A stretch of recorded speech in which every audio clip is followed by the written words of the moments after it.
एक घंटा बिल्कुल फोकस रखना इधर, कोई बात नहीं, बिल्कुल ध्यान से सुनना क्योंकि बहुत इंपॉर्टेंट चैप्टर है। एग्जाम में तो पक्का दिखेगा। और ये चैप्टर ना अगले चैप्टर के लिए भी बहुत काम आने वाला है। जो अगला चैप्टर हम पढ़ेंगे कंसोलिडेशन, तो उसके लिए चैप्टर हमारा बहुत इंपॉर्टेंट है, ठीक है ना।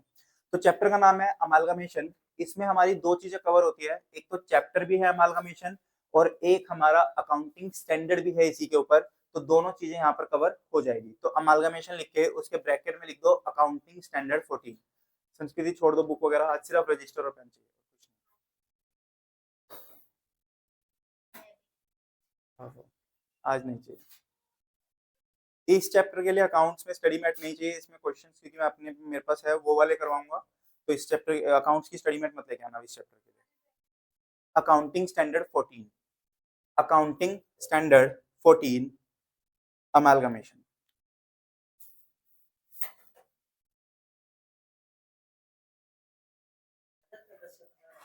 हाँ, 14 नंबर तक का मान के चलो। 14 नंबर तक का ये क्वेश्चन, इसमें से क्वेश्चन आ जाता है। मिनिमम नहीं, 10 से 14 मान लो, 10 से 14, 14 से ऊपर तो नहीं आएगा। 10 से 14 नंबर तक का ये चैप्टर रहता है, और ऑलमोस्ट मोर और लेस कंफर्म है पेपर में ये चैप्टर आता ही आता है, ठीक है ना।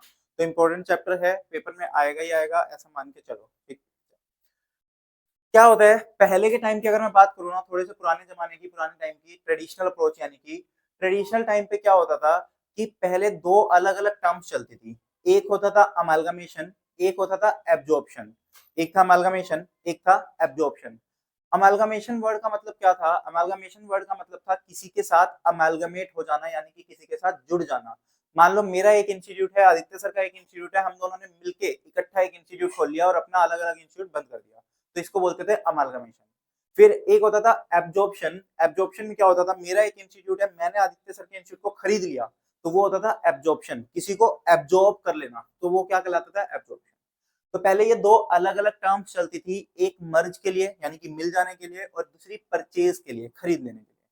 बट अब क्या है, अब हमारे अकाउंटिंग स्टैंडर्ड 14 में सिर्फ एक ही टर्म है जिसका नाम है अमलगमेशन। अगर आपने किसी के साथ मर्ज किया या आपने किसी को परचेज किया, दोनों में हम क्या टर्म यूज करेंगे? अमलगमेशन। बस होगा क्या? Amalgamation in the nature of purchase, या फिर amalgamation in the nature of merger. अगर हम दो जने मिलके काम कर रहे हैं तो वो मर्जर कहलाएगा। अगर मैंने किसी को टेक ओवर कर लिया यानी कि खरीद लिया, तो वो हमें क्या कहलाएगा? परचेज। वो हमारा क्या होगा? परचेज।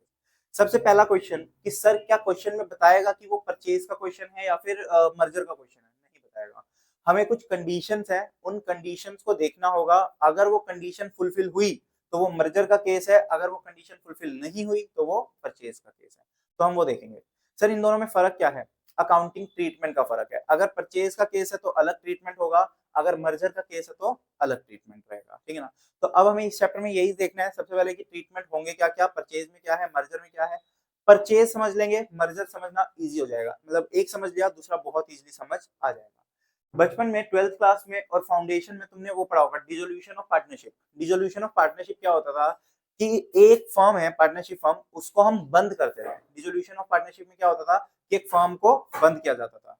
तो अगर हम किसी फर्म को बंद कर रहे हैं तो वहां पर हम बंद करने का प्रोसेस देखते थे पूरा। सेम ऐसा ही यहाँ पर होगा अमालगमेशन में। अगर मान लो मैंने तुम्हारी कंपनी टेक ओवर की, यानी कि मैंने तुम्हारी कंपनी खरीद ली, तो तुम्हारी कंपनी क्या हो गई? बंद। और मेरी कंपनी क्या हो गई? मैं तुम्हारी कंपनी को खरीद रहा हूँ, तो तुम्हारी कंपनी अब बंद हो जाएगी, तुम्हारी कंपनी की सारी चीजें मेरी हो गई। मान लो तुम्हारे पास जितने भी एसेट्स है, जितनी भी लाइबिलिटीज है, सब मेरी हो जाएगी, मैंने खरीद लिया तो यानी कि तुम्हारी कंपनी क्या की जाएगी? बंद की जाएगी। तुम्हारी कंपनी क्या की जाएगी? बंद। तो डिसोल्यूशन जब हम पढ़ते थे 12th क्लास के अंदर, तो कौन सा अकाउंट बनाते थे? रियलाइजेशन, बिल्कुल। रियलाइजेशन अकाउंट बनाते थे, तो यहाँ पर भी हमें क्या बनाना है? रियलाइजेशन अकाउंट बनाना है, ठीक। वहां पर क्या करते थे, वहां पर एक एक एसेट को इंडिविजुअली बेचा जाता था कि आपका स्टॉक है वो बेच दिया, डेटा से पैसा कलेक्ट हो गया, मशीन बेच दी, फर्नीचर बेच दिया, ऐसे इंडिविजुअल एसेट बेचा जाता था। बट यहाँ पर इंडिविजुअल एसेट नहीं बिकेगा, सारे एसेट्स और सारी लाइबिलिटीज के बदले में तुम्हारे सारे एसेट्स और सारी लाइबिलिटीज किसने खरीद ली? एक साथ मैंने खरीद ली ना, तो कोई इंडिविजुअल एसेट्स तो बिके नहीं है, सारा का सारा किसने खरीदा है? मैंने खरीदा है। तो यहाँ पर कोई इंडिविजुअल एसेट्स की सेल नहीं होगी, सारा का सारा कौन खरीद लेगा? मैं खरीद लूंगा, तो मेरा नाम आ जाएगा, ठीक। चलो लिखना शुरू करना है इसमें। ट्रेडिशनल व्यू पॉइंट, हेडिंग है ट्रेडिशनल व्यू पॉइंट। ट्रेडिशनली क्या चलता था? Traditional view point, first point amalgamation, first point amalgamation when two or more existing companies when two or more existing companies merge together when two or more existing companies merge merge merge together to form a new company to form a new company, then it is said to be amalgamation. Then it is said to be amalgamation. Underline कर देना मर्ज together को, said to be amalgamation. amalgamation. तो मर्ज together यानी कि दो company जुड़ के एक साथ काम करती है ना, जब दो कंपनी जुड़ भी जाती है ना तो जनरली क्या होता है, देखना इधर ध्यान देना, मान लो एक पीतमपुरा में गुलाब स्वीट्स है, ठीक है ना, काफी फेमस है, काफी बड़ा अच्छी शॉप है मिठाई के लिए, उसके सामने एक छोटी मिठाई की शॉप है, उसके सामने एक छोटी मिठाई की शॉप है। अब लेकिन ना वो मिठाई की शॉप इतना टेस्टी बनाती है ना कि लोग गुलाब स्वीट छोड़ के उसके पास जाना शुरू कर रहे हैं, ठीक है। तो गुलाब स्वीट्स वाला क्या करेगा, या तो उस मिठाई की शॉप को खरीद लेगा या फिर उसको अपने अंदर मर्ज कर लेगा। अब दोनों ही केस में वो दुकान तो बंद होगी ना, दोनों ही केस में वो दुकान तो बंद होगी। अब सोच के देखो, तो छोटी सी दुकान है, गुलाब स्वीट्स वाला अपना नाम या अपना बिजनेस थोड़ी बंद कर देगा। अगर वहां का जो हलवाई है, मान लो उसको, मान लो उसका ओनर है हलवाई, ठीक है ना, उसके पास गया, उसने बोला कि तुम एक काम करो, तुम अच्छी मिठाई बनाते हो, तो तुम अपनी दुकान अलग से क्यों खोल रहे हो, गुलाब स्वीट्स के साथ जुड़ जाओ, तुम्हारा नाम भी हो जाएगा और तुम्हारा टेस्ट और अच्छे से बिकेगा। कहता वो बंदा तैयार हो गया, वो बंदा तैयार हो गया। तो उस केस में क्या सिनेरियो होगा, वही बंदा अपनी दुकान बंद करेगा ना, और नाम तो किसका चलेगा, गुलाब स्वीट्स का ही। भले उसका बिजनेस गुलाब स्वीट्स के साथ मर्ज हो गया, बट स्टिल किसके साथ, किसका बिजनेस चल रहा है, गुलाब का चल रहा है। तो बंद कौन हुआ, वो बंद हुआ। तो मर्जर के केस में दो केस हो सकते हैं, एक कंपनी बंद होके दूसरे के साथ मर्ज हो सकती है, या फिर मान लो मेरा इंस्टीट्यूट था, लेट्स से जी के नाम से, आदित्य सर का था ए के नाम से, हम दोनों ने डिसाइड किया मर्ज करने का, जी भी बंद हो गया, ए भी बंद हो गया, नया आ गया जी। ठीक, तो ये दोनों सिनेरियो हो सकते हैं। एक बिजनेस चलता रहे, दूसरा बंद हो जाए, तो भी मर्जर हो सकता है। दोनों बिजनेस बंद होकर नया बिजनेस आ जाए, वो भी मर्जर हो सकता है। ठीक, और परचेज के केस में लेकिन क्या होगा, परचेज के केस में मैंने आदित्य सर की इंस्टीट्यूट को परचेज कर लिया, या उन्होंने मेरे इंस्टीट्यूट को परचेज कर लिया, या फिर किसी तीसरी कंपनी ने हम दोनों के इंस्टीट्यूट को परचेज कर लिया। ठीक, तो परचेज के केस में कोई भी केस हो सकता है, मैं दूसरे को खरीद रहा हूँ, दूसरा मुझे खरीद रहा है, या कोई तीसरा हम दोनों को खरीद रहा है। ठीक, मर्जर में, वो मर्जर नहीं नहीं, अलग अलग थे, मतलब दोनों अलग अलग ही थे, दोनों बंदों के ये बनाया। एक्चुअली क्या है, मारुति और सुजुकी का अलग अलग भी चल रहा है, उन्होंने तो एक जॉइंट वेंचर टाइप बनाया है कि वो गाड़ियों को बेचने के लिए सिर्फ इसमें आया है, तो वो एक टाइप से जॉइंट। हाँ, ये सब ना जॉइंट वेंचर काइंड ऑफ होते हैं, ये मर्जर नहीं होते, क्योंकि इनका ना अलग सब कुछ चल रहा होता है, बस एक पर्टिकुलर चीज के लिए उन्होंने मर्जर कर लिया सिर्फ। हाँ, स्विगी, वही स्विगी के साथ डाइन आउट ने एक जॉइंट वेंचर बना लिया कि खाने के रेस्टोरेंट्स के लिए सिर्फ वो क्या करेंगे, वहां चलेगा। पूरी स्विगी कंपनी थोड़ी डाइन आउट के साथ मर्ज हो गई, सिर्फ एक एक पोर्शन मर्ज हुआ, तो इसलिए वो जॉइंट वेंचर काइंड ऑफ होते हैं, ये मर्जर वगैरह नहीं होते। ठीक, तो यहाँ पर दो केस देखेंगे, मर्जर और परचेज का। तो मर्जर हो गया अमालगमेशन। सेकंड हेडिंग डालना, second point, traditional view point का सेकंड पॉइंट, एब्जॉर्प्शन। एब्जॉर्प्शन, ये पूरा जो भी टॉपिक है ना, ये पूरा का पूरा टॉपिक सिर्फ और सिर्फ कंपनी अकाउंट्स का है, यानी कि इसके अंदर जितने भी क्वेश्चन होंगे सारे के सारे कंपनी से रिलेटेड होंगे, एक भी क्वेश्चन कंपनी से बाहर का नहीं आएगा, यानी कि पार्टनरशिप फर्म, सोल प्रोप्राइटरशिप कुछ नहीं देगा, सिर्फ और सिर्फ क्या होगी, कंपनी।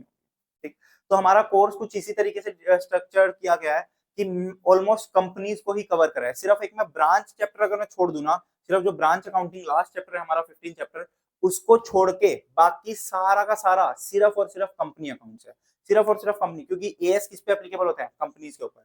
और जो भी बाकी उसके बाद के चैप्टर है, कंसोलिडेशन हो गया, अमालगमेशन हो गया, इंटरनल रिकंस्ट्रक्शन, बाय बैक, ये सारे के सारे चैप्टर, या कैश फ्लो और फाइनेंशियल स्टेटमेंट, ये सारे के सारे चैप्टर किस पे एप्लीकेबल होते हैं, कंपनीज पे एप्लीकेबल होते हैं। तो सारा का सारा हमें कंपनी देखने को मिलेगा। हाँ, लिखना एब्जॉर्प्शन के अंदर, one when one existing company, when one existing company takes over, when one existing company takes over another existing company, another existing company, then it is said to be, then it is said to be, it is said to be absorption. It is said to be absorption. तो underline कर देना takes over को। अगर एक company दूसरी company को take over कर लेती है तो वो क्या कहलाएगी? अब्जॉर्प्शन। क्या कह रहा हूँ? हाँ, परचेज वाला हो गया। थर्ड पॉइंट लिखना। Third point reconstruction. Reconstruction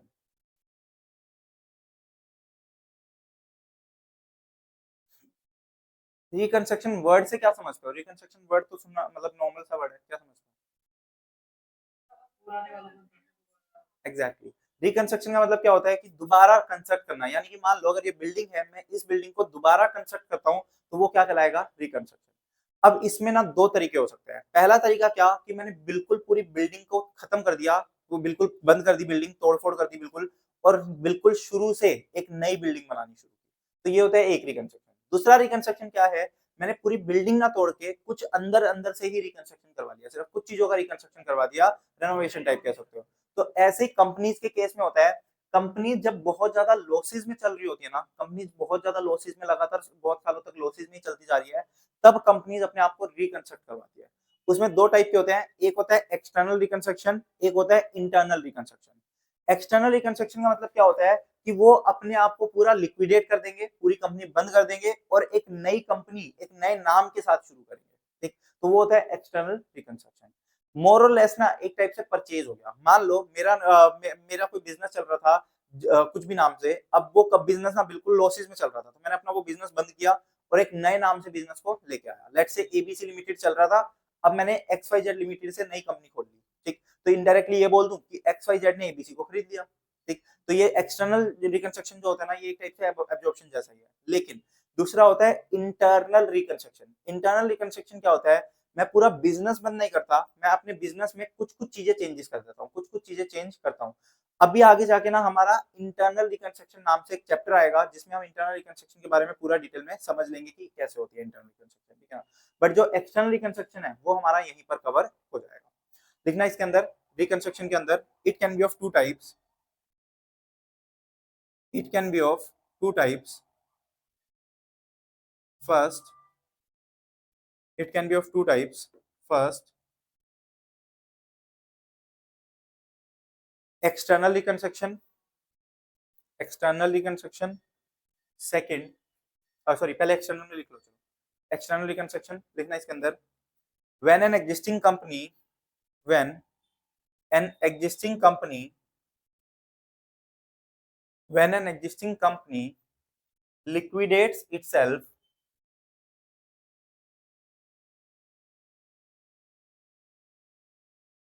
liquidates itself and start a new company, and starts a new company with a new name, starts a new company with a new name.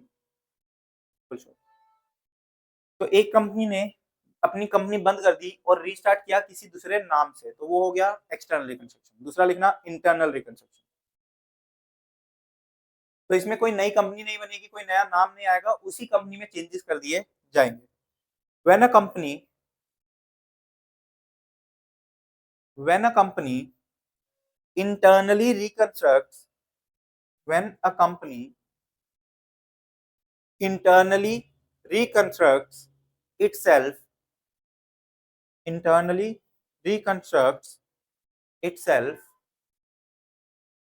and start a new company with a new name, and start a new company with a new name, start a new company with a new name.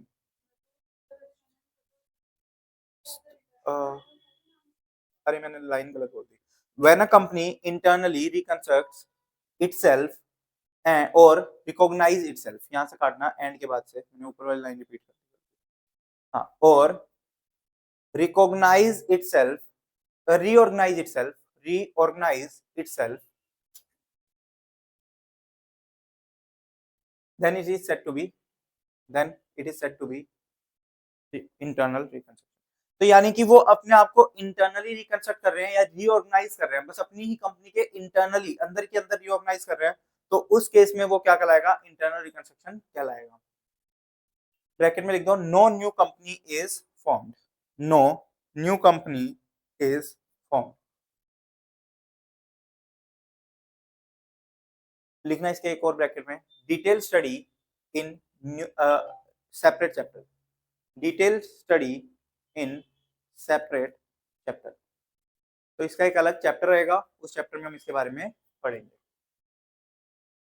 अब लिखना next heading modern view, modern view point. Traditional चल रहा था, अब हम बात करेंगे modern view point की। Modern view point, modern view point. तो मॉडर्न पहले के टाइम पे अलग अलग टर्म्स चलती थी, अब इस टाइम पे सिर्फ एक ही टर्म आ गई, सिर्फ और सिर्फ अमालगमेशन। तो लिखना this chapter is to be done,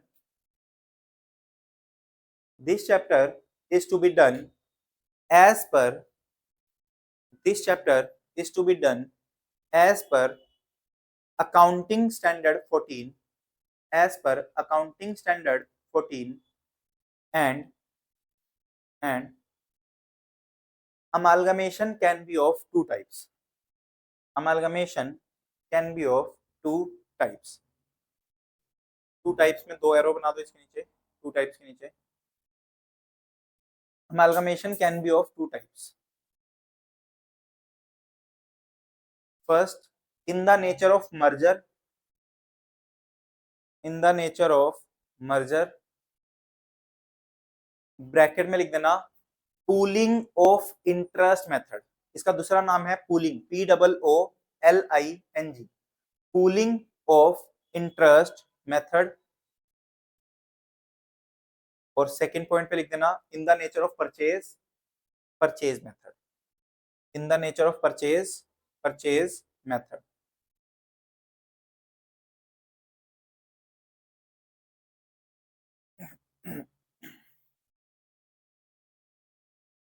ठीक, तो ये दो मेथड्स है। अभी मैं कोई मेथड की बात नहीं कर रहा, चाहे वो परचेज की बात हो चाहे वो मर्जर की बात हो, अभी कोई मेथड की बात नहीं कर रहे। अभी हम कुछ बेसिक देखेंगे। तो लिखना to understand, to understand, to understand the basic working, to understand the basic working and to understand the basic working and basic terms of this chapter,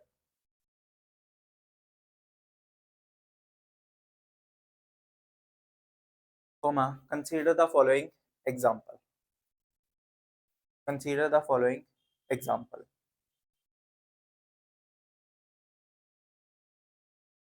चलो एक एग्जांपल लेते हैं, उस एग्जांपल से समझते हैं इस पूरे चैप्टर में हमें करना क्या है। चलो लिखना example, balance sheet of X limited,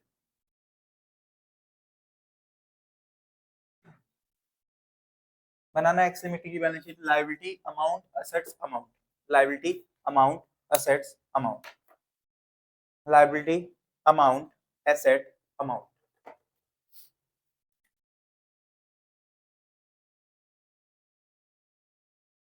liability side में लिखना शुरू करो equity share capital, equity share capital, reserve and surplus, debentures, creditors.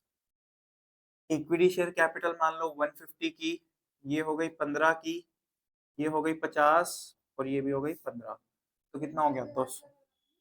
Creditors equity share capital, reserve and surplus, debentures और क्रेडिटर्स 150, 15, 50, 15, ठीक है ना।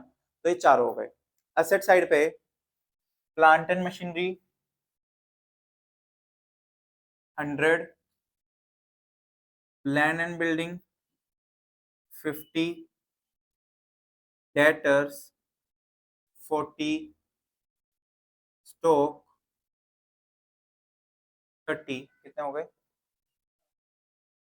नहीं टोटल एक 220, एक बचा है ना, बैंक 10, 230 हो गया,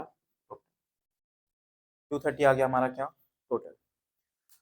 तो यानी कि एक कंपनी है एक्स लिमिटेड के नाम से, उस एक्स लिमिटेड की बैलेंस शीट क्या है, ये सारी बैलेंस शीट है, उसके पास इक्विटी शेयर कैपिटल है, रिजर्व एंड सरप्लस पड़े हैं, डिवेंचर्स है, क्रेडिटर्स है, और असेट साइड में 5 असेट्स है। ठीक, अब क्या किया, लिखना इसके बाद, वाई लिमिटेड टेक्स ओवर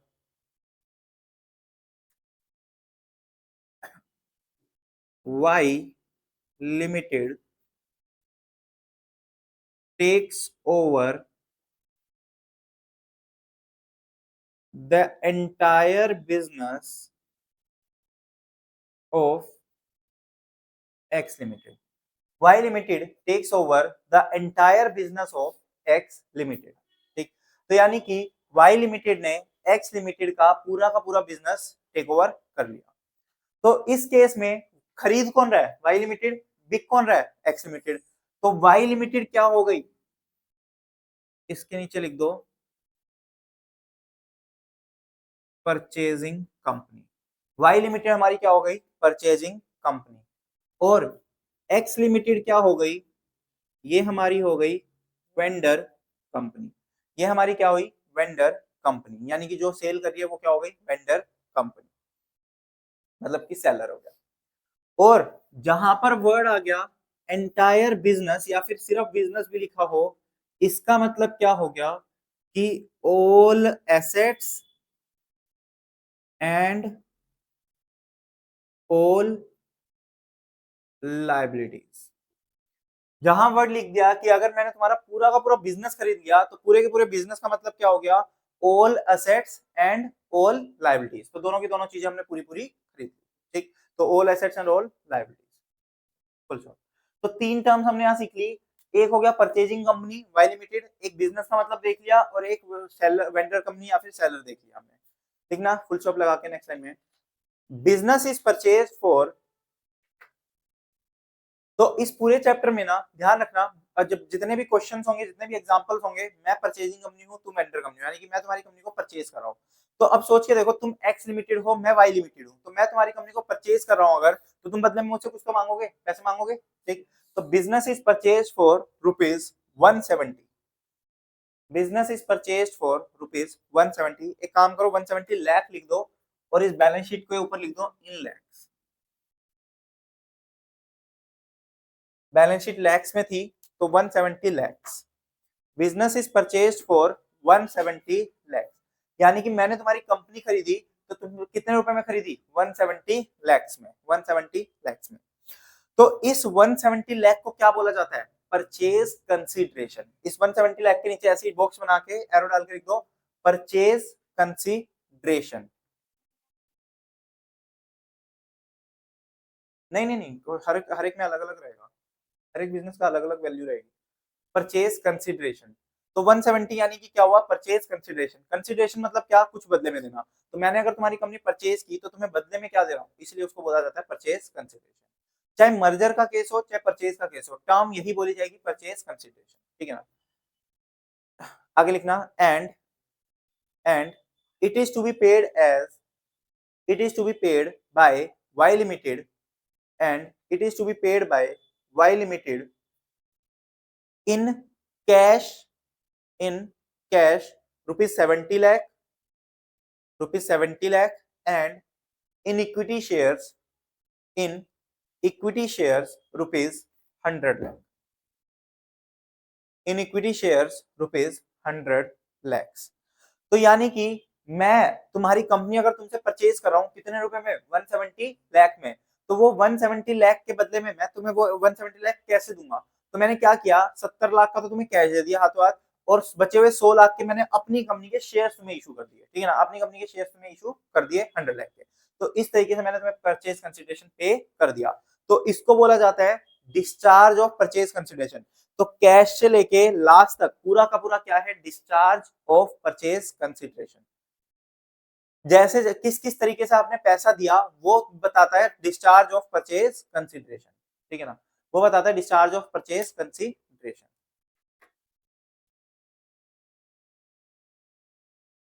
तो अगर कैश में 70 दिए और इक्विटी शेयर्स में 100 दिए, तो इसका मतलब ये क्या है, परचेज कंसिडरेशन को डिस्चार्ज करना, discharge of purchase consideration. Full stop. Next time लिखना प्रिपेयर, प्रिपेयर। अब हमें करना क्या क्या है, prepare first point ledger accounts to close, prepare ledger accounts to close the books of X Limited. Prepare ledger accounts to close the books of X Limited. Or second point, pass necessary journal entries, pass necessary journal entries to record the above, to record the above in the books of Y Limited, in the books of Y Limited, in the books of Y Limited. तो क्या कहना चाह रहे हैं, ये कहते हैं कि एक तो आप लेजर अकाउंट प्रिपेयर करो एक्स की बुक्स में, और जनरली ना पेपर में यही आएगा, जो वेंडर कंपनी है यानी कि जो कंपनी अपने आप को सेल कर रही है उसकी वो मांगेंगे बुक्स ऑफ अकाउंट्स, और जो परचेजिंग कंपनी है यानी कि जो खरीद रही है उसको उसकी बुक्स में मांगेंगे जर्नल एंट्री। जनरली यही क्वेश्चन आता है। तो चलो करते हैं सॉल्यूशन, लिखना सॉल्यूशन।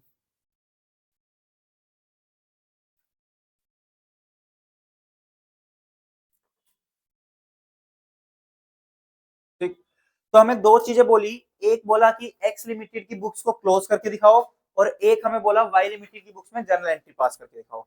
तो एक्स लिमिटेड को अगर हमें क्लोज करना है तो इसको क्लोज करने के लिए अभी मैंने बताया था सबसे पहला अकाउंट बनेगा रियलाइजेशन अकाउंट। सबसे पहले क्या आएगा, रियलाइजेशन अकाउंट। लेकिन इस चैप्टर के में सबसे अच्छा तरीका क्या है, जितने भी अकाउंट्स बनने वाले हैं ना उनको एक साथ बना लो ताकि गलती ना हो, उनको सबको क्या करो एक साथ बनाओ। तो देखना यही फॉर्मेट फॉलो करना ज्यादा अच्छा रहेगा, गलतियां होने के चांसेस नहीं रहेंगे। सॉल्यूशन, तो सबसे पहले एक हमारा बनेगा रियलाइजेशन अकाउंट, एक हमारा आ गया रियलाइजेशन अकाउंट। सारे अकाउंट्स वही पर्टिकुलर अमाउंट बनेंगे, ठीक है ना। रियलाइजेशन अकाउंट, इसमें आ जाएगा particular amount, particular amount.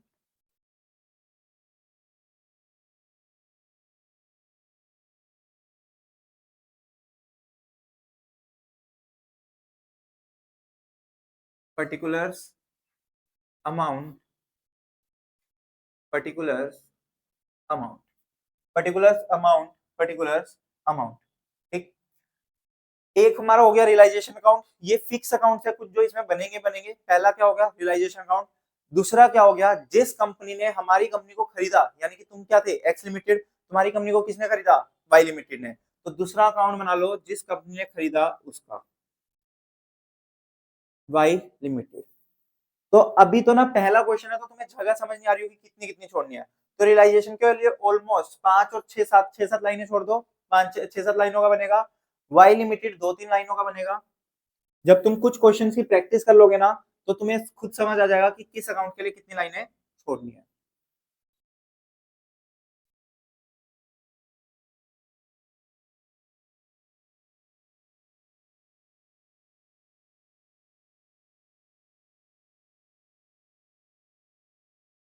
Particulars amount, particulars amount, ये क्या हो गया वाई लिमिटेड का अकाउंट। 2 3 लाइनें ही चाहिए, ज्यादा नहीं चाहिए इसके केस में।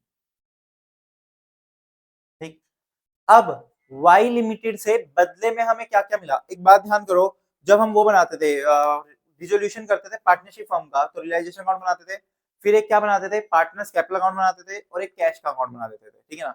लेकिन यहाँ पर हमने एक एक्स्ट्रा बनाया वाई लिमिटेड, क्योंकि यहाँ पर हमारी कंपनी कोई खरीद रहा है। अगर वहां वहां हमारी कंपनी कोई नहीं खरीद रहा होता था, वहां पर बस हम एसेट्स को अलग से बेच रहे होते थे, लाइबिलिटीज को पे ऑफ कर रहे होते थे।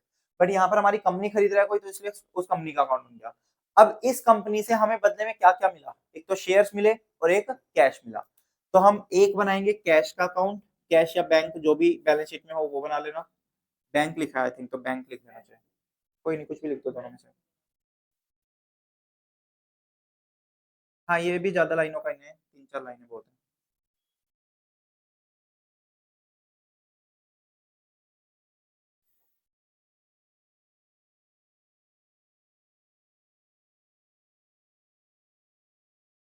Particular amount, particular amount.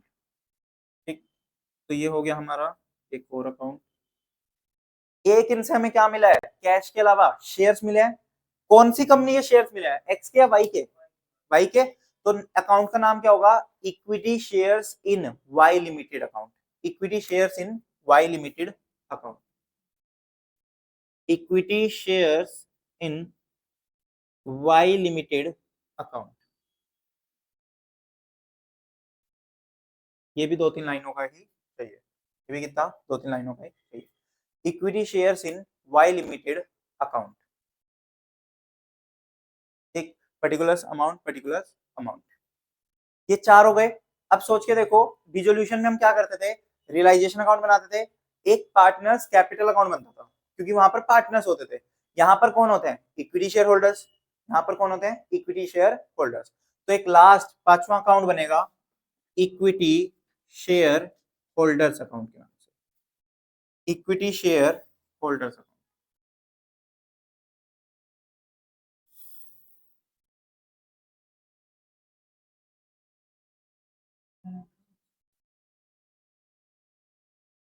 Particular amount, particular amount. तो ये 5 अकाउंट ऑलमोस्ट हर क्वेश्चन में बन जाते हैं। कभी कभी अगर मैंने तो तुम्हारी कंपनी खरीदी और बदले में कैश नहीं दिया, तो हम ये कैश का अकाउंट बनाना छोड़ सकते हैं, ठीक है ना। बाकी उसके अलावा ये 4 अकाउंट तो जनरली बनते हैं, और ऑलमोस्ट ये 5 ही बन जाते हैं, ठीक है ना, ये 5 ही बन जाते हैं। समझ आ रहा है। सबसे पहले बात करूं रियलाइजेशन अकाउंट की। रियलाइजेशन हमारा कैसा है, नॉमिनल नेचर का अकाउंट है। नॉमिनल नेचर क्यों, क्योंकि इसमें से कुछ प्रॉफिट या लॉस निकल के आएगा। हमने अपने एसेट्स या लाइबिलिटीज को जितना भी पे ऑफ किया या रियलाइज किया एसेट्स को, तो उनसे हमें फायदा हुआ या नुकसान हुआ, वो हम यहाँ पर देखेंगे, ठीक। वाई लिमिटेड हमारी क्या हो गई, परचेजिंग कंपनी, एक टाइप से डेटर्स जैसा अकाउंट हो गया। तुम्हारे बुक्स किसकी बन रही है, एक्स लिमिटेड की। ऊपर हेडिंग डाल देना, इन the books of, in the books of X limited. अभी तो हम एक्स लिमिटेड की बुक्स बंद कर रहे हैं ना, तो एक्स लिमिटेड की बुक्स एक्स लिमिटेड की बुक्स में बंद होगी, तो इन the books of X limited. तो एक्स लिमिटेड को वाई लिमिटेड से पैसा लेना है, क्योंकि उन्होंने उसको कंपनी बेची है, तो एक टाइप से क्या हो गया, डेटर्स हो गया। कैश हमारा नॉर्मल है, equity share in Y limited, ये एक टाइप से इन्वेस्टमेंट अकाउंट हो गया। जो हमने एएस 13 में पढ़ा था ना, इन्वेस्टमेंट अकाउंटिंग, वैसा सा ही हो गया कि हमने वाई लिमिटेड के शेयर्स में पैसा इन्वेस्ट कर दिया। उसने मुझे 100 लाख के शेयर दे दिए, तो इसका मतलब यही हुआ ना, मैंने उसकी कंपनी के शेयर्स में पैसा इन्वेस्ट कर दिया। और last equity share holder account, ये एक टाइप से कैपिटल अकाउंट है, ये एक टाइप से क्या है, कैपिटल अकाउंट। तो ये 5 अकाउंट हम बनाएंगे, पांचों अकाउंट हमारे क्या हो जाएंगे, पांचों अकाउंट बना के उसकी कंपनी क्या होगी, बंद, ठीक। तो सबसे पहला टास्क हमारा क्या होगा, पूरी की पूरी बैलेंस शीट को खत्म करना। पूरी की पूरी बैलेंस शीट को क्या करना है, खत्म। अब सोच के देखो, प्लांट एंड मशीनरी को 100 रुपए का बैलेंस है, 100 लाख का बैलेंस है। प्लांट एंड मशीनरी का कितना बैलेंस है, 100 लाख। तो प्लांट एंड मशीनरी का डेबिट बैलेंस होता है, क्रेडिट बैलेंस होता है, डेबिट होता है, क्योंकि एसेट है वो हमारा, एसेट है तो डेबिट बैलेंस है। अब मुझे इसको खत्म करना है, तो इसको क्या करना पड़ेगा, क्रेडिट करना पड़ेगा। तो मेरी एंट्री क्या बनती है, एंट्री बनती है realisation account debit to plant and machinery account, क्योंकि प्लांट एंड मशीनरी क्रेडिट होगा तभी तो खत्म होगा, और रियलाइजेशन के थ्रू खत्म होगा।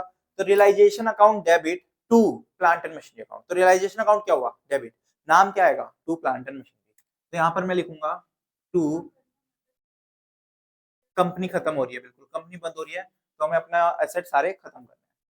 तो प्लांट एंड मशीनरी अकाउंट में डेबिट हो गया कितने से, 100 से। रियलाइजेशन अकाउंट डेबिट हो रहा है ना, जनरल एंट्री क्या बनेगी, realisation account debit to plant and machinery account. तो क्रेडिट तो प्लांट एंड मशीनरी हो गया, बट रियलाइजेशन अकाउंट क्या हुआ, डेबिट, तो इसलिए हम लिखते हैं किस साइड है, डेबिट साइड, ठीक। तो प्लांट एंड मशीनरी हो गया किस साइड, डेबिट साइड।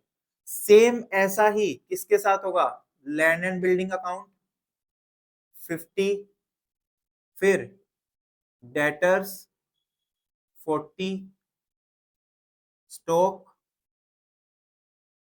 30। और क्योंकि हमने इसका अलग से वो बनाया है अकाउंट, अगर अकाउंट नहीं बनाया होता ना, मैं डायरेक्ट इधर ही डाल देता, बट अगर मैंने अकाउंट बनाया है, तो मैं पहले यहां दिखाऊंगा टू बैलेंस बीडी 10 रुपए। अब एक बात सोचो, मैंने तुम्हारी जब कंपनी खरीदी थी, तो वहां पर एक वर्ड लिखा था एंटायर बिजनेस। एंटायर बिजनेस का मतलब क्या हुआ, सारे एसेट्स।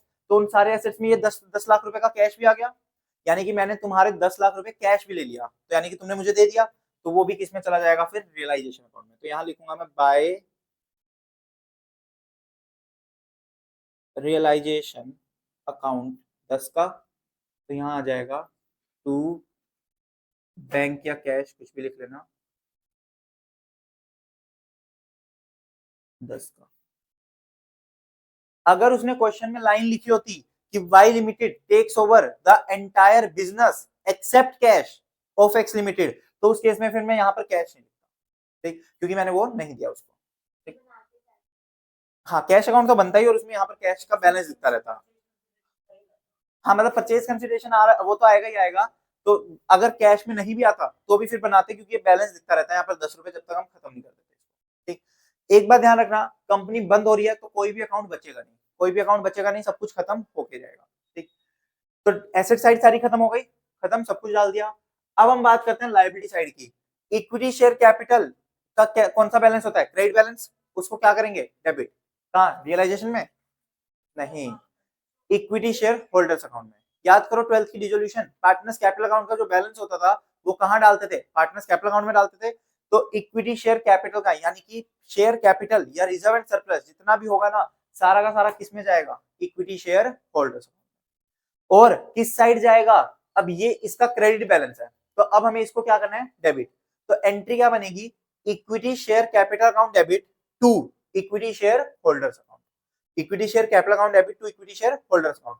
तो इक्विटी शेयर होल्डर क्या हो रहा है? क्रेडिट साइड हो रहा है, तो इसके भी हम कहां लिखेंगे? क्रेडिट में लिखेंगे, ठीक। हाँ, वो तो बस रटवाते हैं ना। बिल्कुल सही बोला है कि अपोजिट चलता है, इधर की चीजें इधर आती है, इधर की चीजें इधर आती है। तो ये वाली चीजें हमने देखो इस साइड लिख दी, ये वाली चीजें हमने इस साइड लिख दी, तो अपोजिट तो चलता है। तो ये हो गया 150। कहने का मतलब क्या है? जो ओनर्स का फंड है ना, यानी कि जो कंपनी के ओनर्स है, उनका पैसा रियलाइजेशन में नहीं जाता, क्योंकि रियलाइजेशन में सिर्फ असेट्स और लाइबिलिटी जाती है, जो एक्सटर्नल लाइबिलिटीज है। ये दोनों हमारी लाइबिलिटी नहीं होती, ये दोनों ओनर्स का पैसा होता है, तो इसीलिए वो किस में जाएगा? इक्विटी शेयर होल्डर फंड में। तो सेम इसके साथ साथ रिजर्व एंड सरप्लस भी चले जाएंगे।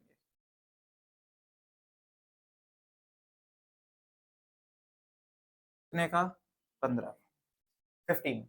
डिवेंचर्स और क्रेडिटर्स हमारी क्या है? लाइबिलिटी। तो ये लाइबिलिटी है, तो ये किस में जाएगी? रियलाइजेशन अकाउंट में, बाय डिवेंचर्स और बाय क्रेडिटर्स अकाउंट।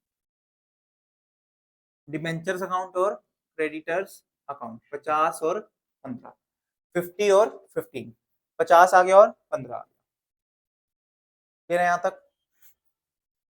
तो मेरा सबसे पहला टास्क खत्म हो गया, यानी कि मैंने अपनी बैलेंस शीट पूरी खत्म कर दी, बैलेंस शीट पूरी क्लोज कर दी। बैलेंस शीट में कुछ भी नहीं बचा, ठीक। बैलेंस शीट हमारी क्या हो गई? पूरी क्लोज। अब एक एक करके करना शुरू करते हैं। वाई लिमिटेड ने मेरा पूरा बिजनेस खरीद लिया। याद करना, वो रियलाइजेशन अकाउंट, ये जितने का बिका इधर लिख देते थे, ये जितने का बिका इधर, ये इधर, ये इधर, ये इधर, इनको जितना जितना पे ऑफ किया इधर आ जाता था, ऐसे ही चलता था। लेकिन अब हमने क्या किया? सारे के सारे असेट्स और सारी की सारी लाइबिलिटीज इकट्ठी किसको बेच दी? वाई लिमिटेड को। कितने में? 117 में। तो हम एक साथ क्या लिख देंगे इधर? By Y limited account 170। क्योंकि हमने कोई अलग अलग एसेट नहीं बेचे, हमने पूरा का पूरा सब कुछ एक ही कंपनी को बेच दिया, वाई लिमिटेड को, तो उसका नाम आ गया वाई लिमिटेड 170। अब इधर वाई लिमिटेड अगर क्रेडिट हो रही है, तो वाई लिमिटेड के अकाउंट में क्या आएगा? डेबिट। रियलाइजेशन अकाउंट कितना? 170। टू रियलाइजेशन अकाउंट कितना? 170, ठीक। फिर वाई लिमिटेड ने हमें क्या क्या दिया? एक कैश दिया और एक इक्विटी शेयर्स दिए। तो यहां पर लिख दो बाय कैश अकाउंट 70 का और by equity share in Y limited 100। Cash दे दिया 70 का और 100 दे दिए क्या? Equity share. तो कैश वाला कैश में चला जाएगा, इक्विटी शेयर वाला इक्विटी शेयर में चला जाएगा।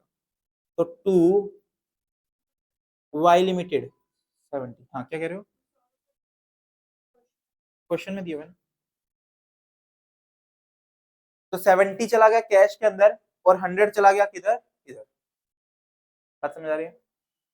अब एक बात समझना, देखो तुम्हारे पास एसेट कैलकुलेटर निकालना, तुम्हारे पास असेट है कितने कितने का? 100 प्लस 50 150 प्लस 40 190 प्लस 30 220 10 230।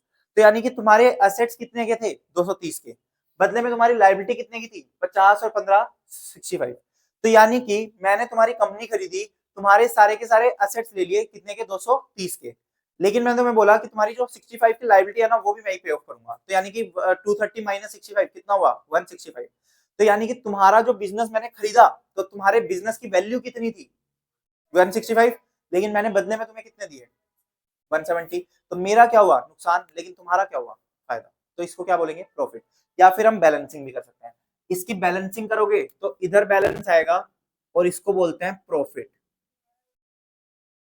क्या हुआ, असेट्स हमने खरीदे 230 के, लाइबिलिटी कितने की थी 65 की। तो यानी कि मैंने तुम्हारा बिजनेस नेट कितने का खरीदा 165 का, लेकिन मैंने तुम्हें बदले में कितने दिए 170। तो तुम्हें 5 रुपए ज्यादा मिले ना, तो तुम्हारी बुक्स बन रही है, तो तुम्हारी बुक्स में क्या हो गया प्रॉफिट हो गया कितने का 5 रुपए का। हाँ, बैलेंसिंग भी कर सकते हो तुम, प्लस माइनस कर सकते हो।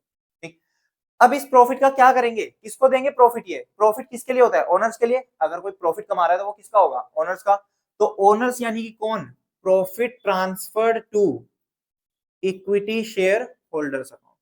तो ये प्रॉफिट किस में चला जाएगा, इक्विटी शेयर होल्डर्स में। तो इक्विटी शेयर होल्डर में यहां आ जाएगा बाय रियलाइजेशन अकाउंट, कितने का 5 का। तो ये अकाउंट खत्म हो गया हमारा, ये अकाउंट क्लोज।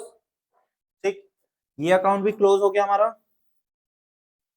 किसी भी अकाउंट में बैलेंस नहीं बचना चाहिए, अगर बैलेंस बच गया तो मतलब हमारी कंपनी बंद नहीं हुई। हमें बैलेंस, हमारा किसी में भी अगर बैलेंस बच गया तो इसका मतलब हुआ कि हमारी कंपनी अभी तक बंद नहीं हुई। तो कंपनी बंद करने के लिए हमें हमारा बैलेंस नहीं बचना चाहिए। ठीक, क्लियर है यहाँ तक, डन है, चले आगे।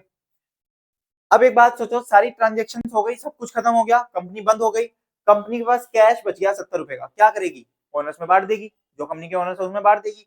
तो यहाँ पर लिख दो by equity share holders account 70। तो इक्विटी शेयर होल्डर्स में डेबिट साइड पे आ जाएगा to cash account 70। Equity share holders account में डेबिट साइड पे आ गया टू टू कैश अकाउंट कितना 70। अब कंपनी के पास क्या बचे, इक्विटी शेयर्स बचे, वो भी ऐसा ही है सेम, अपने पास रख के क्या करेगी, कंपनी तो बंद ही हो गई, तो ये भी अपने किसको दे देगी, इक्विटी शेयर होल्डर्स को। Bye equity share holders account कितने का 100। तो ये भी किधर आ जाएगा, इधर ही डेबिट में आ जाएगा, to equity share in Y limited 100। तो ये कहां पर आ गया, इधर आ गया, equity share in Y limited 100। तो देखो कैश का अकाउंट क्लोज, इक्विटी शेयर्स का अकाउंट क्लोज, और अगर हमने पूरा क्वेश्चन सही करा है तो इक्विटी शेयर होल्डर्स अकाउंट हमारा आखिरी में मैच करेगा, अपने आप क्या करेगा मैच। तो दोनों साइड देखोगे सेम आएगा 170 170। हाँ ये वाला एग्जैक्ट, ये 70 वाला इधर आ गया और 100 वाला इधर चला। क्वेश्चन देगा, हाँ मतलब क्वेश्चन ने दिया इसलिए क्वेश्चन देगा हमेशा।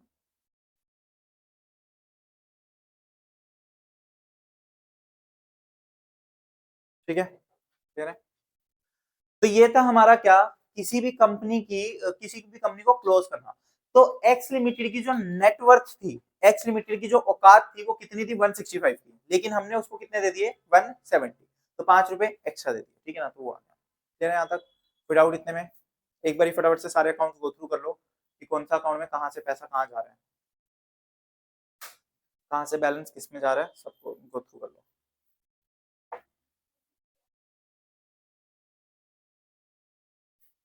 सिंपल सी थी, पहले वाई लिमिटेड को हमने बेचा 170 में, उससे कैश आया, कैश अकाउंट में गया, वो कैश हमने इक्विटी शेयर होल्डर को दे दिया। ऐसे लिंक चल रहा है बस।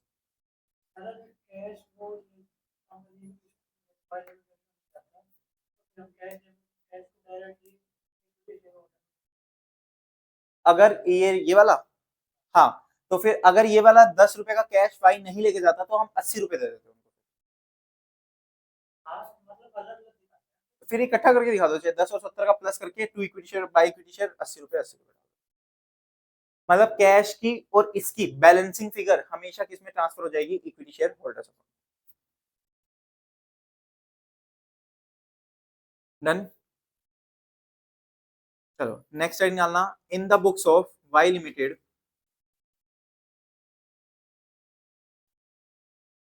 इन the books of Y limited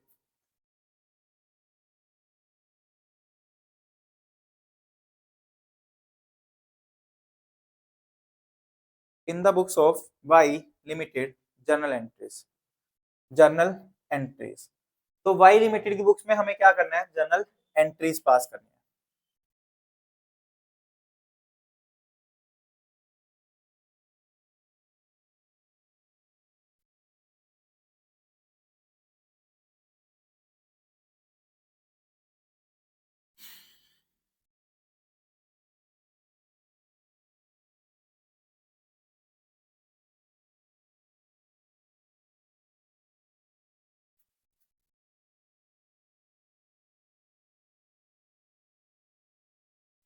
चलो, अब हमारा क्या है, यहाँ पर जर्नल एंट्रीज बात करेंगे किसकी, मेरी बुक्स में। अब पूरा का पूरा फोकस किस पे होगा, परचेजिंग कंपनी में, यानी कि मैंने तुम्हारे एसेट्स खरीदे, तो मैं मेरी बुक्स में क्या दिखाऊंगा, कैसे एंट्रीज पास करूंगा, उसकी बात करेंगे, ठीक है ना। तो journal entries in the books of Y limited, journal entries in the books of Y limited. तो वाई लिमिटेड की बुक्स में जर्नल एंट्रीज की हम बात करते हैं, ठीक है ना। तो वाई लिमिटेड की बुक्स में जर्नल एंट्रीज, अब ये जर्नल एंट्रीज कैसे दिखाएंगे सबसे पहली एंट्री, मैंने क्या किया है, मैं वाई लिमिटेड हूं, मैंने तुम्हारा बिजनेस क्या कर लिया, परचेज कर लिया, मैंने तुम्हारा बिजनेस परचेज किया। तो पहली मैं एंट्री दिखाऊंगा, business purchase account debit to. अगर मैं मेरे पॉइंट से बात करूं तो मैंने तुम्हारा बिजनेस खरीदा, यानी कि अब मुझे तुम्हें पैसा देना है, ठीक। अब मुझे तुम्हें क्या देना है, पैसा। अब पैसा किसको देना है, एक्स लिमिटेड को, बट एक्स लिमिटेड तो बंद हो गई, एक्स लिमिटेड तो बंद हो गई। तो मैं यहाँ पर क्या नाम लिखूंगा, अब मैं equity share, equity shares of X limited भी नहीं लिख सकता, क्यों, क्योंकि मैं, मेरा काम थोड़ी है, मान लो तुम पांचों हो, ऐसे तुम पांच नहीं, तुम 500 लोग हो जो एक्स लिमिटेड के शेयर होल्डर्स हो। अब मैं हर एक के घर अलग अलग जाके थोड़ी पैसा पकड़ाऊंगा, मेरा काम ये थोड़ी रह गया। अगर मैंने तुम्हारी कंपनी खरीद भी ली, तो 170 लाख के बदले में मुझे वो 170 लाख एक्स लिमिटेड को देना है, बट एक्स लिमिटेड तो बंद हो गई। तो एक्स लिमिटेड के कौन बचे, इक्विटी शेयर होल्डर्स। अब मैं हर एक के घर जा जाके थोड़ी पकड़ाऊंगा, नहीं। तो इसी केस में क्या होता है, एक ना कंपनी जब भी बंद होती है तो लिक्विडेटर अपॉइंट करती है, कंपनी क्या करती है, लिक्विडेटर अपॉइंट करती है। तो मैं उस लिक्विडेटर को पैसा दे दूंगा 170 लाख और बोलूंगा जिसको बांटना बांट दो, ठीक। तो मैं लाइबल किसको देने के लिए हूँ, लिक्विडेटर को। तो मैं अपनी लाइबिलिटी क्रिएट कर लूंगा, liquidator of X limited account. जो भी एक्स लिमिटेड का लिक्विडेटर होगा, तो मैं उस लिक्विडेटर को पेमेंट लाइबिलिटी क्रिएट कर लूंगा 170 लाख, 170 लाख की। तो मैंने लाइबिलिटी बना दी किसको, लिक्विडेटर को, और एक बिजनेस परचेज किया था, वो बिजनेस डेबिट कर लिया, बिजनेस परचेज। लेकिन अब मैं अपनी बुक्स में ना इस बिजनेस परचेज की डिटेल दूंगा कि मैंने क्या क्या बिजनेस परचेज किया है, कौन कौन सा बिजनेस मेरा परचेज हुआ है सेकेंड एंट्री में। तो मैंने एक तो असेट परचेज किए हैं, असेट में प्लांट एंड मशीनरी परचेज किया, कितने का, 100 का। लैंड एंड बिल्डिंग परचेज करी 50 की। डेटर्स परचेज किए 40 के।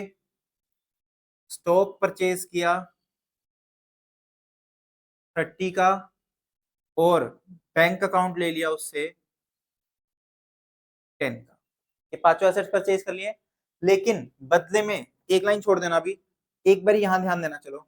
बदले में लाइबिलिटीज परचेज की क्या क्या, एक तो डिवेंचर्स परचेज किए, कितने के, 50 के। और क्रेडिटर्स परचेज किए 15 के। तो हमने इस पूरे बिजनेस परचेज की डिस्क्रिप्शन डाल दी, जो जो भी था बिजनेस में। तो इस अकाउंट को क्लोज कर देंगे। इस अकाउंट को क्लोज करने के लिए यहाँ पर ये डेबिट है, तो यहाँ पर क्या हो जाएगा, credit to business purchase account 170, ठीक।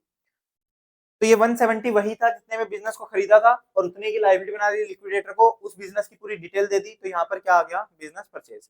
अब देखो क्या दोनों साइड सेम है क्या, कितने क्या आ रहा है, 5 रुपए बच रहे हैं इधर, मतलब ये साइड ज्यादा है 5 रुपए से, तो यानी कि डेबिट में 5 रुपए बचेंगे। अब मेरा क्वेश्चन ये है कि यहाँ पर नाम क्या है, क्यों आता है, कहाँ से पढ़ा, कहाँ से पढ़ा।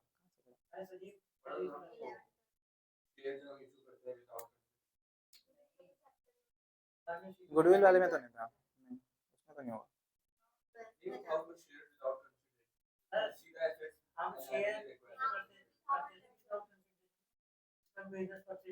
ठीक है बिल्कुल, हाँ वो अदर देन कैश वाले में बिल्कुल। हाँ तो यहाँ पर क्या आता है, गुडविल आता है। क्यों आएगा, अगर मैंने एक्स लिमिटेड को खरीदा है, एक्स लिमिटेड की औकात कितने की थी 165 की, लेकिन हमने उसको कितने पैसे दिए 170, उसको 5 लाख रुपए एक्स्ट्रा दे रहा हूँ। क्यों दे रहा हूँ, क्योंकि उसकी मार्केट में ना रेपुटेशन ऐसी होगी, उसके कुछ फिक्स कस्टमर होंगे जो अब किसके पास आएंगे, मेरे पास, तो मैं उसके लिए उसको 5 लाख रुपए एक्स्ट्रा दे रहा हूँ। तो यहाँ पर मैं वर्ड लिखूंगा क्या, गुडविल। ठीक, तो गुडविल अकाउंट। सर अगर यहां ना बच के यहां आ रहा होता तो कैपिटल रिजर्व, बिल्कुल कैपिटल रिजर्व आ जाता, क्योंकि उसमें मेरा फायदा था। सोच के देखो, अगर मैंने यहाँ पर 170 की जगह 160 दिया होता, तो यानी कि उसकी वैल्यू कितनी थी 165, लेकिन मैंने कितने दिए 160, तो यानी कि मैंने कम दिया तो मेरा फायदा हो गया। बट मैं उसको पीएनएल में नहीं दिखा सकता, जनरल रिजर्व में नहीं दिखा सकता। क्यों, क्योंकि मेरे वो डे टू डे आइटम्स नहीं है। पीएनएल या जनरल रिजर्व में वो वाला प्रॉफिट जाता है जो आपके ऑपरेटिंग एक्टिविटीज से कमाया गया हो। तो या तो आपकी ऑपरेटिंग एक्टिविटी है नहीं, ये डेली होने वाली चीजें नहीं है, तो इसलिए इसको दिखाते हैं टू कैपिटल रिजर्व। अगर इधर बच रहा होगा तो किसमें आएगा, टू कैपिटल रिजर्व। ठीक, तो वो किसमें जाएगा, कैपिटल रिजर्व में। ठीक, तो ये 5 रुपए की हमारी क्या आ गई, गुडविल। और लास्ट में हम क्या करेंगे, इस लिक्विडेटर को पेमेंट कर देंगे। तो इस लिक्विडेटर को पेमेंट करने की भी एंट्री पास कर देंगे, liquidator of X limited account debit to, एक तो हमने कैश दिया उसे, और दूसरा क्या दिया है, इक्विटी शेयर। तो क्या लिखो इधर, इक्विटी शेयर कैपिटल। यहां पर इक्विटी शेयर कैपिटल वर्ड क्यों यूज कर रहे हैं, क्योंकि अब बुक्स किसकी बन रही है, मेरी, और मैंने अपने ही शेयर सामने वाले को इशू कर दिए, तो यानी कि इक्विटी शेयर कैपिटल हो गई। तो 170 के ये, और 70 का कैश, 100 की इक्विटी शेयर कैपिटल। तो इस तरीके से हमारा पूरा क्वेश्चन खत्म। उतार लो ये, कुछ डाउट है पूछो। तो मैंने कल बोला था ना तुम्हें ग्रुप में।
ये तो अभी ये तो अभी शुरुआत है भाई, अभी रुको, अभी तो बहुत आएंगे। मतलब इसमें बहुत सारी वो चीजें डाल देगा, एडजस्टमेंट्स होंगी और बहुत सारे। अभी तो बहुत बेसिक क्वेश्चन था, ये तो बहुत ज्यादा बेसिक है, अभी तो आगे आएंगे अच्छे खासे।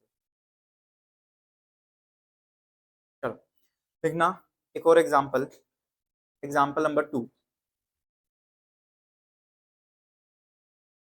Example number 2।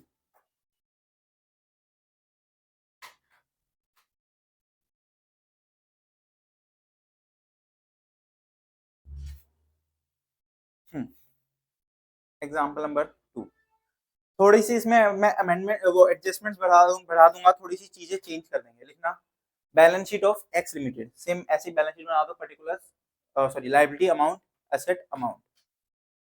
Balance sheet of X limited, इसमें लिख दो liability amount, asset amount,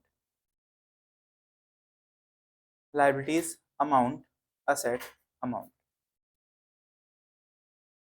liabilities amount, assets amount. लिखना लायबिलिटी साइड में equity share capital, equity share capital 400, इसको भी लैक्स में लिख दो, सारी चीजें ऊपर लिख दो लैक्स में, बैलेंस शीट इन लैक्स। ठीक है ना, पूरी लैक्स में। तो इक्विटी शेयर कैपिटल हो गई 400 यानी कि 400 lakh. Reserve and surplus 100 lakh. Debentures 175 यानी कि वही 175 लाख हो गए। क्रेडिटर्स 35। तो इक्विटी शेयर कैपिटल हो गई 400 की, रिजर्व एंड सरप्लस हो गए 100 के, डिवेंचर्स हो गए कितने के 175 के, और क्रेडिटर्स हो गए कितने के 35 के। एसेट साइड पे आ जाओ। Fixed assets 500, fixed assets 500, current assets 200, current assets के ब्रैकेट में लिखना डेटर्स ₹50 एंड कैश ₹10। तो यानी कि 200 रुपए के टोटल करंट एसेट्स है, जिसमें से डेटर्स है 50 रुपए के और कैश है 10 रुपए का। ठीक, बाकी 140 रुपए के कोई अदर करंट एसेट्स होंगे, स्टॉक वगैरह कुछ भी हो सकता है अदर में, ठीक है ना। चलिए, और एक लास्ट में लिख दो फिक्टिशियस, मतलब एसेट में फिक्टिशियस असेट्स कितने का डिफरेंस बचा वो डाल दो। कितना हुआ 500, 675, 10 रुपए का 10 रुपए डाल दो फिक्टिशियस असेट। 710 दोनों साइड का टोटल हो गया 710। ठीक, तो ये हमारी क्या हो गई बैलेंस शीट। लिखना Y limited takes over the entire business Y Limited takes over the entire business of X Limited. Y Limited takes over the entire business of X Limited excluding cash. तो यहां पर वो cash नहीं लेके जा रहा। On the following terms and conditions, excluding cash on the following terms and conditions, on the following terms and conditions. तो कहता है कुछ टर्म्स एंड कंडीशंस है वो हमें बता दी, और क्या कंडीशंस है वो देखेंगे, ठीक है ना। लिखना फर्स्ट कंडीशन, जो ये वाला एग्जांपल था ना, ये वाला एग्जांपल था बहुत ही बेसिक, सिर्फ टॉपिक समझाने के लिए, हालांकि रियल लाइफ में इसकी जीरो रेलेवेंस है, ये ऐसा होता ही नहीं है। सोच के देखो, तुम्हारी कंपनी में तुमने अपनी बैलेंस शीट में प्लांट एंड मशीनरी दिखा रखी है 100 रुपए की। जब मैं तुमसे प्लांट एंड मशीनरी खरीद रहा हूँ तो क्या मैं 100 में ही खरीद लूंगा? नहीं, मैं उसकी वैल्यूएशन कराऊंगा, वैल्यू कम ज्यादा आएगी तो मैं उस वैल्यू में खरीदूंगा, मैं थोड़ी 100 में खरीदूंगा।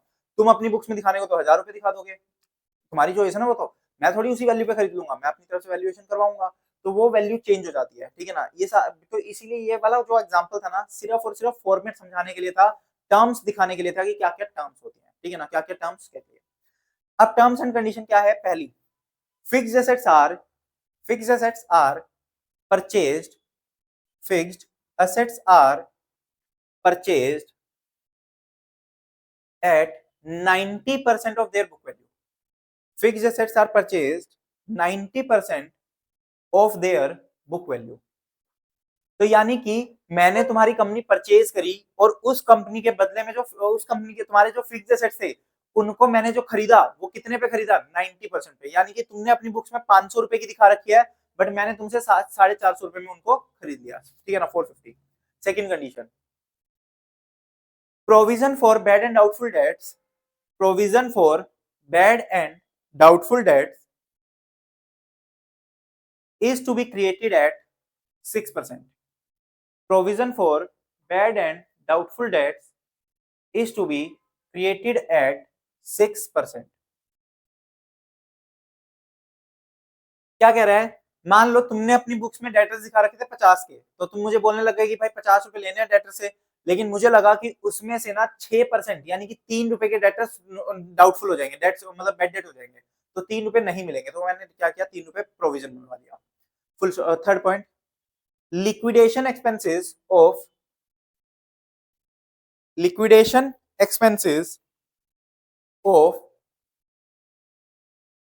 X Limited is rupees 1 lakh. तो यानी कि क्या कह रहा है कि हमारा जो लिक्विडेशन एक्सपेंसेस है, यानी कि एक्स कंपनी को जो तुम बंद करोगे उसके लिए लिक्विडेटर अपॉइंट करोगे, कंपनी को बंद करने के लिए अलग अलग अप्रूवल्स लगेंगे, फॉर्म लगेंगे, ये वो बहुत सारी चीजें लगेंगी, तो सब कुछ मिला के कितने रुपए लग जाएंगे 1 लाख रुपए लग जाएंगे, ठीक फुल स्टॉप। नेक्स्ट टाइम लिखना prepare necessary laser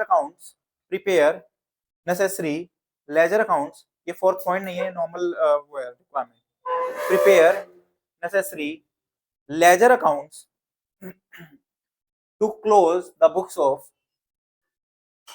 prepare necessary ledger accounts to close the books of X Limited, and pass necessary journal entries in the books of Y Limited. In the books of Y Limited. Bracket में लिखना assuming that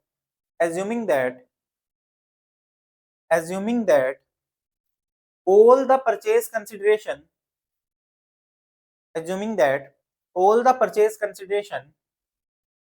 is to be paid in cash, is to be paid in form of equity shares,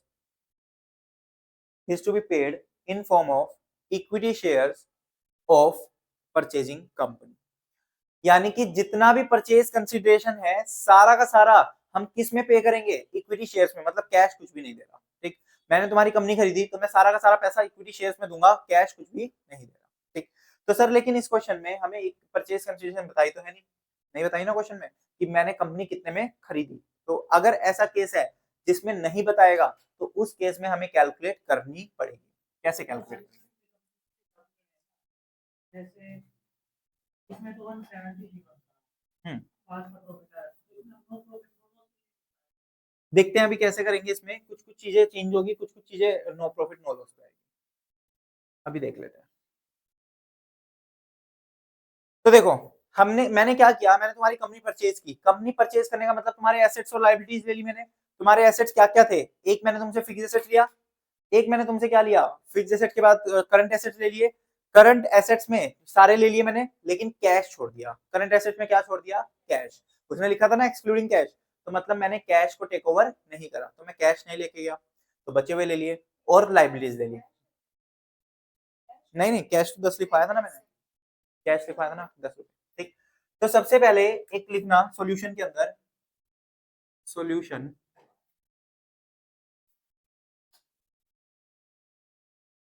calculation of purchase consideration. कैसे calculate करेंगे हम purchase consideration को, वो हम यहाँ पर देखते हैं। तो परचेज कंसिडरेशन यानी कि मैंने तुम्हारा बिजनेस कितने में खरीदा, इसको कैसे लेंगे, एग्रीड वैल्यू ऑफ असेट्स। कुछ हद तक सुमित तुमने बिल्कुल ठीक बोला कि अगर मान लो कुछ नहीं दिया हुआ कि कितने में खरीदा, तो मैं यही मानूंगा ना कि जितने के तुम्हारे असेट्स लिए और जितने की तुम्हारी लायबिलिटीज ली, नेट कर लेता हूं, उतना पैसा मैंने तुम्हें दे दिया होगा। ठीक, तो ना तो तुम्हें मैंने एक्स्ट्रा दिया, ना तुम्हें मैंने कम दिया। लेकिन एक बात बस यहाँ पर ध्यान रखना कि जो असेट्स और लायबिलिटीज हैं वो क्या नहीं होगी, वो बुक वैल्यू पे नहीं आएगी, यानी कि जो बैलेंस शीट में वो नहीं होगी। तुमने अपनी बैलेंस शीट में फिक्स एसेट्स कितने के दिखा रखे थे, 500 के, बट मैंने तुमसे फिक्स एसेट कितने के मान के लिए, 450 के। तो मैं यहाँ पर कितना कंसीडर करूंगा, 450। मैं तुम्हें एक पैसा जो दूंगा वो किसके बेस पे दूंगा, 450 के बेस पे ना। तो इसीलिए यहाँ पर वर्ड लिखा जाता है एग्रीड वैल्यू, बुक वैल्यू नहीं। बुक वैल्यू जो तुम्हारी बैलेंस शीट में आ रही है, एग्रीड वैल्यू जो हमने फाइनल एग्री करा। तो फाइनल एग्री कितने पे करा, तो फिक्स एसेट्स कितने के थे, 450 के। डेटर्स कितने के हैं, 50 के। अदर करंट एसेट्स वो भी लेंगे अभी, कितने के, 140 के। सर इस पे 3 रुपए का प्रोविजन भी है, तो प्रोविजन है ना, तो उसको लायबिलिटी साइड में माइनस करके दिखाएंगे। इसमें से डायरेक्ट माइनस मत करना। डायरेक्ट माइनस करने का मतलब क्या होता है कि तुमने एक्चुअली में बैड डेट्स मान ही लिया उनको, जबकि अभी बैड डेट्स थोड़ी हुआ है, तुम तो सिर्फ प्रोविजन बना रहे हो। तो प्रोविजन लायबिलिटी साइड में अलग से दिखा देना। ठीक, हालांकि माइनस भी कर दोगे तो गलत नहीं करेगा, बट एक्चुअल ज्यादा अच्छा ट्रीटमेंट क्या है कि तुम लायबिलिटी साइड में दिखाओ। अगर उसने बैड डेट्स ही लिख दिया होता सिर्फ, तो हम डायरेक्ट माइनस कर सकते थे, बट प्रोविजन है ना, तो उसको अलग से दिखा देना। ठीक, तो 450 का ये, डेटर्स होगा 50 के, कैश लेके नहीं गया तो कैश छोड़ दिया हमने, तो बाकी क्या बचे, अदर करंट एसेट्स कितने के, 140 के। फिक्टिशियस एसेट्स, फिक्टिशियस एसेट कोई एसेट नहीं होता, वो एक टाइप से लॉस होता है। वो एक टाइप से क्या होता है, लॉस, यानी कि कोई पुराना खर्चा या कोई भी ऐसी चीज जो सिर्फ और सिर्फ अकाउंटिंग एंट्री की वजह से मेरे बुक्स में दिख रही है, बट एक्चुअल में कोई एसेट है नहीं हमारे पास, तो वो क्या है, लॉस एक टाइप से। तो वो लॉस किसके पास जाएगा, इक्विटी शेयर होल्डर्स के पास, क्योंकि प्रॉफिट और लॉस यानी कि रिजर्व एंड सरप्लस किसके किसके अकाउंट में जाते हैं, इक्विटी शेयर होल्डर। तो मैं फिक्टिशियस एसेट नहीं दूंगा तुम्हारे। ठीक, फिक्टिशियस एसेट मेरे पास नहीं है। ठीक, तो ये हो गया। हाँ, तो इसका ये एसेट साइड हो गई। एसेट साइड का टोटल कितना हुआ 640। ठीक 640 इसमें से माइनस करूंगा अग्रीड वैल्यू ऑफ लाइबिलिटीज। कितनी है लाइबिलिटीज की अग्रीड वैल्यू, क्या क्या है? क्रेडिटर्स है कितने के 35 और एक और क्या है और एक हमें क्या बनाना है प्रोविजन फॉर डाउटफुल डेट्स। कितना 3 का था क्या 50 पे 6% कितना हो गया 3। 50 का 6% कितना हो गया 3। ये तीनों क्या होंगे माइनस। इन तीनों को कर दो माइनस तो ये मेरा क्या आ जाएगा परचेज कंसिडरेशन। कितना आया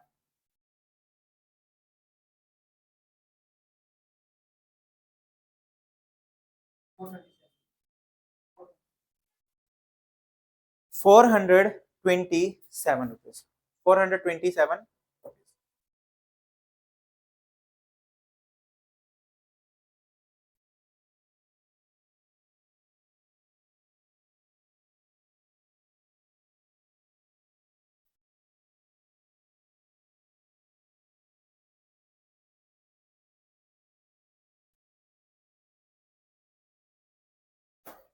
427 रुपीज। ठीक है ना। तो ये हमारा क्या आ गया परचेज कंसिडरेशन। यानी कि मैं तुम्हें कितने रुपए दूंगा 427 रुपीज। ठीक क्लियर है। चलो अब ये था एक टाइप से वर्किंग नोट का पार्ट। ये तो वर्किंग नोट का पार्ट था क्योंकि उसने हमसे क्या मांगे अकाउंट्स मांगे और जनरल एंट्री मांगी है। तो हम बनाना शुरू करते हैं। सबसे पहले लिखते हैं इन द बुक्स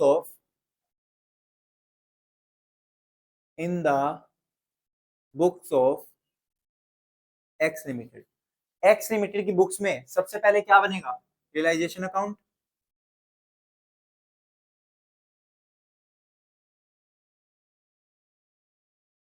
रियलाइजेशन अकाउंट ठीक वही 3 4 4 5 5 6 लाइनों तक का बहुत है। ये हो गया हमारा रियलाइजेशन अकाउंट। फिर हमें किसने खरीदा है वाई लिमिटेड ने एक्स लिमिटेड को खरीदा है वाई लिमिटेड ने। तो एक आ जाएगा वाई लिमिटेड का अकाउंट। ये वाई लिमिटेड का 2 3 लाइनें बहुत है मुश्किल से। फिर एक बना लो कैश का अकाउंट क्योंकि कैश वो लेके नहीं गया तो कैश हमारे पास ही बच जाएगा। तो कैश का अकाउंट बना लो 2 3 लाइनों का ये चाहिए। Equity share in Y limited account.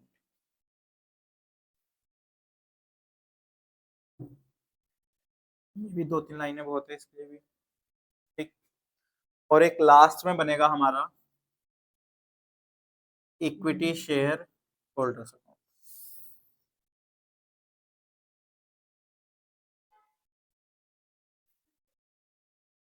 नहीं नहीं नहीं वो यहाँ पर कुछ नहीं आएगा।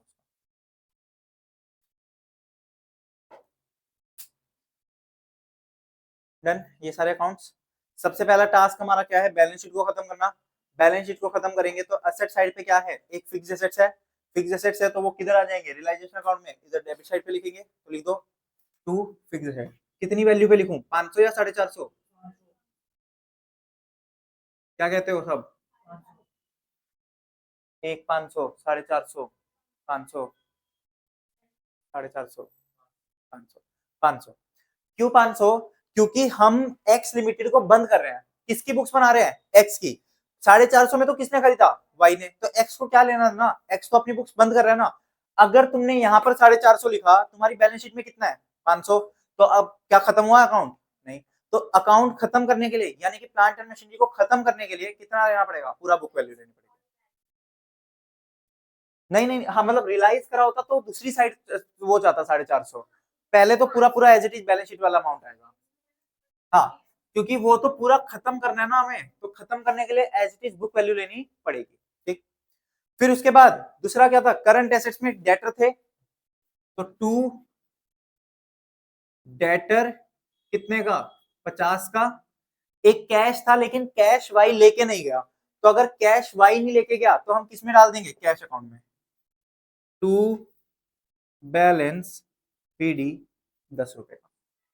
और ये यहाँ पर रियलाइजेशन नहीं आएगा क्योंकि वो नहीं लेके गया। अगर लेके जाता तो रियलाइजेशन आता। ठीक बात समझ आ रही है। तो ये हो गया। फिर उसके बाद क्या है बचे हुए अदर करंट एसेट्स यहाँ लिख दो टू अदर करंट एसेट्स कितने के 140 140 के हो गए, टोटल 200 के थे, उसमें से 50 के डेटर, 10 का कैश, तो 60 हट गया तो बचा हुआ कितना हो गया 140। नहीं, फिक्टिशियस एसेट्स किसका पार्ट होता है? इक्विटी शेयर होल्डर्स का, क्योंकि फिक्टिशियस एसेट एक टाइप से लॉस है, तो वो किसके नाम पे जाएगा? ओनर्स के नाम पे। ओनर्स के नाम पे यानी कि इक्विटी शेयर होल्डर्स। तो लिख दो टू फिक्टिशियस एसेट्स, किस साइड? Debit side. कितने के हैं? 10 के। 10। तो ये आ गया फिक्टिशियस एसेट्स कितने के? 10 के। क्योंकि वो ओनर्स के लॉस है ना, लॉस किसको जाता है? ओनर्स को, और ओनर्स कौन है? Equity share holders. Share holders में। फिर लाइबिलिटी साइड की बात करूं तो एक इक्विटी शेयर कैपिटल थी 400 की, और एक रिजर्व एंड सरप्लस था 100 का। तो यहां पर लिख लो by equity share capital account 400 by reserve and surplus account 100। 400 और 100 आ गए दोनों। ठीक। फिर दो लाइबिलिटीज थी, डिबेंचर्स और क्रेडिटर्स। तो लाइबिलिटीज किसमें चली जाएंगी? रियलाइजेशन में। By debentures account by creditors account 175 और 35। तो ध्यान रखना, जो भी ये नीचे एडजस्टमेंट्स हुई ना, जो भी एसेट की वैल्यू चेंज कर दी, फिक्स्ड एसेट की वैल्यू चेंज कर दी, डेट पे डिबेंचर, इस पे डेटर्स पे प्रोविजन बना दिया, इन सब का एक्स लिमिटेड से कोई लेना देना नहीं है। वो सब कौन करेगा? Y limited. ठीक। एक्स लिमिटेड तो अपनी बुक्स बंद कर रहा है, तो वो अपनी बुक वैल्यू पे बंद करेगा। हाँ, वो जनरल एंट्रीज के टाइम पे, बिल्कुल। ठीक। तो ये हो गया यहां तक खत्म इतना। अब उसके बाद वाई लिमिटेड ने खरीद लिया इसको, तो मैं यहां पर दिखा दूंगा क्या, बाय वाई लिमिटेड अकाउंट कितने में? 427। 427 427 रुपए में हमने खरीद दिया, वाई लिमिटेड ने खरीद दिया। तो वाई लिमिटेड की बुक्स में आ जाएगा इधर टू रियलाइजेशन अकाउंट 427। कितना आ गया? 427। अब बस एक चीज देखना, जो पीछे एडजस्टमेंट में लिखवाई थी एडिशनल इन्फॉर्मेशन, उसमें थर्ड पॉइंट पढ़ना। क्या बोला था थर्ड पॉइंट ने? Liquidation expenses of X limited. तो ये लिक्विडेशन के 1 लाख के जो खर्चे हैं वो किसके थे? एक्स लिमिटेड के। तो वो कहां पर आने चाहिए? एक्स लिमिटेड में आने चाहिए। कहां दिखाओगे? रियलाइजेशन अकाउंट में। तो खर्चा है तो हमें, हमने कहां से पे किया होगा? कैश से पे किया होगा। तो to cash account realisation expenses कितने के? 1 के। 1 लाख पूरा मत लिखना, सिर्फ 1 लिखना। तो यहां पर आ जाएगा बाय रियलाइजेशन अकाउंट 1। ठीक। तो 10 लाख का कैश था, उसमें से 1 लाख का कैश हमने रियलाइजेशन के लिए पे कर दिया रियलाइजेशन अकाउंट के अंदर। ठीक। 1 लाख हमने पे कर दिया किसमें? रियलाइजेशन अकाउंट में। बस खत्म हो गया आई थिंक। इसको क्लोज कर दो। देखना लॉस आ रहा है प्रॉफिट आ रहा है? तो लॉस आ रहा है तो इधर लिख देंगे by loss transfer to equity share holders account. कितने का आ रहा है? 54। तो 54 का लॉस आ गया, तो ये लॉस डेबिट साइड में आ जाएगा टू रियलाइजेशन अकाउंट, ब्रैकेट में लिख लेना लॉस 54। तो इधर डेबिट में आ गया इक्विटी शेयर होल्डर अकाउंट के, टू रियलाइजेशन अकाउंट 54 डेबिट में, और वो क्या हो गया? लॉस हो गया। ठीक। अब ये अकाउंट खत्म। वाई लिमिटेड का, वाई लिमिटेड को हमने कितने में बेचा? 427। इसने बदले में क्या दिए? सारे के सारे इक्विटी शेयर। तो by equity shares in Y limited account कितना? 427। By equity share in Y limited account कितना? 427। इतने ही मिले ना, लेने इतने थे, और उसमें सारे के सारे उसने लिखा ना assuming all the purchase consideration, last line लिखी थी ब्रैकेट में, assuming that all purchase consideration, यानी कि जितने भी कम खरीदा सारे के सारे क्या दे दिए? Equity share. तो 427 में खरीदा, तो 427 पूरा का पूरा हमें क्या दे दिया? इक्विटी शेयर दे दिया। तो ये इक्विटी शेयर मिल गए, तो इक्विटी शेयर में लिख दो टू वाई लिमिटेड अकाउंट 427। अब मेरे पास 9 लाख का तो कैश बच गया, और 427 के इक्विटी शेयर बच गए। क्या करेंगे? इक्विटी शेयर होल्डर्स को दे देंगे। तो यहां पर आ गया bye equity share holders account 9 रुपए। ये अकाउंट खत्म। तो इधर डेबिट साइड में लिख लो टू कैश अकाउंट 9 रुपए। टू कैश अकाउंट कितना हो गया? 9 रुपए। टू कैश अकाउंट कितना आ गया? 9 रुपए। और जो ये इक्विटी शेयर्स बचे हैं इसको भी किसको दे दो? हाँ, उससे मिला है ना हमें, इसलिए। उसने क्या बोला था? वाई लिमिटेड है हमारा एसेट खरीदा, हमारा बिजनेस खरीदा 427 में, और सारा का सारा किस में दिया? इक्विटी शेयर्स में। तो उससे 427 लेने थे, 427 ले लिए। ठीक, तो ये 427 भी किधर आ जाएगा? इधर। तो to equity share in Y limited 427। तो ये अकाउंट बंद हो गया। चेक करना इक्विटी शेयर होल्डर मैच कर रहा है क्या? कर रहा है मैच। तो इक्विटी शेयर होल्डर अकाउंट हमारा क्लोज हो गया। ठीक, तो इसीलिए मैंने बोला सारे अकाउंट्स एक साथ बनाओगे ना कभी गलती नहीं होगी, क्योंकि हर एक अकाउंट एक दूसरे से लिंक होता जा रहा है। तो दोनों एंट्री साथ साथ करते रहोगे तो गलती नहीं होगी। बच्चे क्या करते हैं जनरली, एक एक करके अकाउंट बनाना शुरू कर देते हैं, पहले सिर्फ रियलाइजेशन को कंप्लीट करेंगे, तो उसमें गलती होने के चांसेस ज्यादा है। इसीलिए सारे के सारे अकाउंट एक साथ बनाना बेटर रहेगा। ठीक, सारे के सारे अकाउंट्स एक साथ बनाना बेटर रहेगा।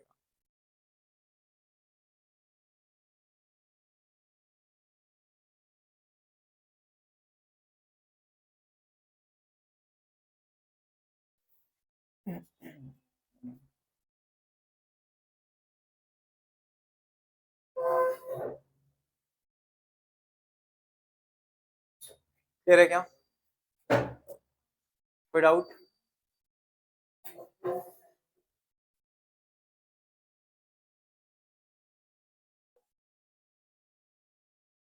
ये एक का है, 1 लाख है, 10 नहीं है। अच्छा,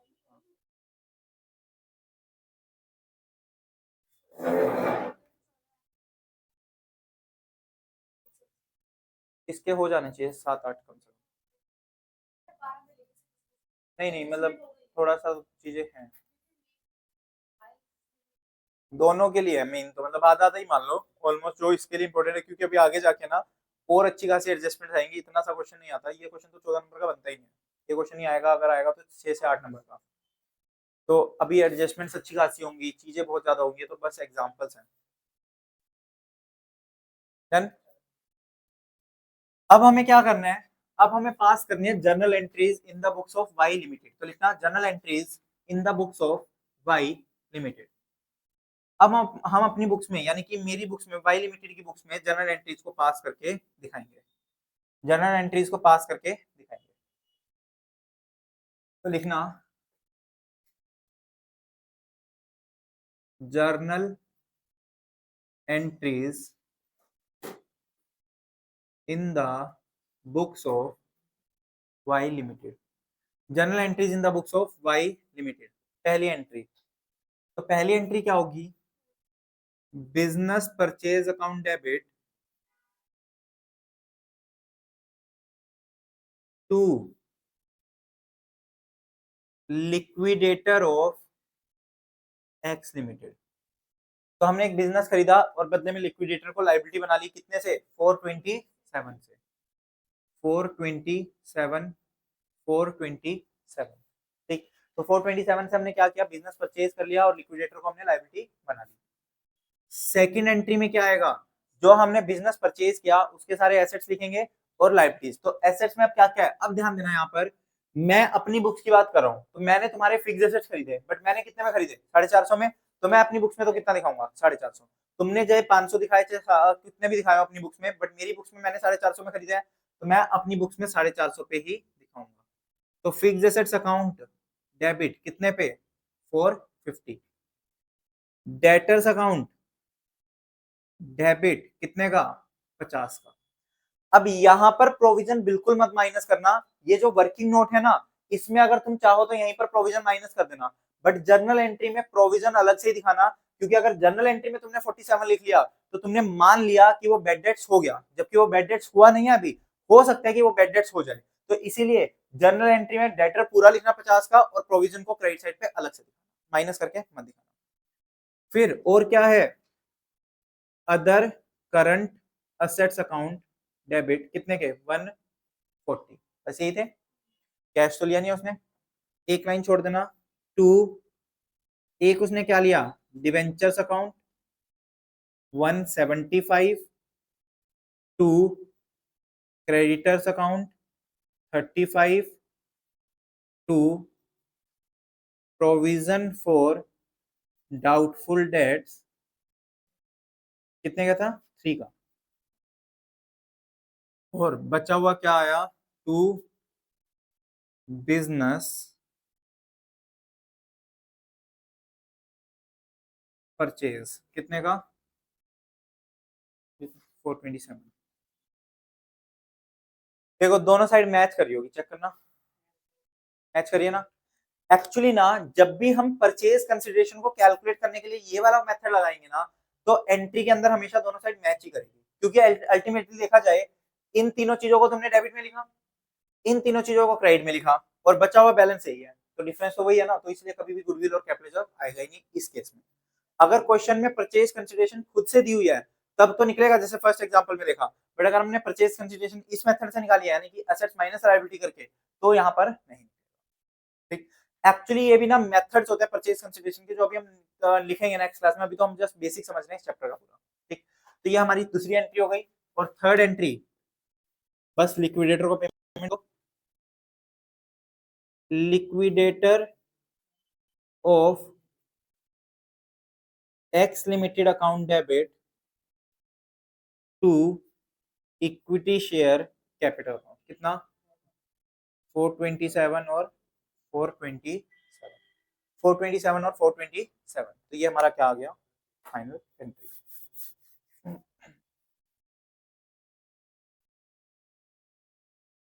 बता लो ये बस।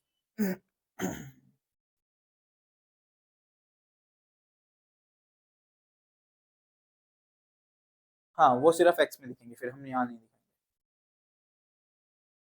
एक्स के लिक्विडेशन के खर्चे एक्स में ही दिखेंगे, वाई में नहीं दिखेंगे।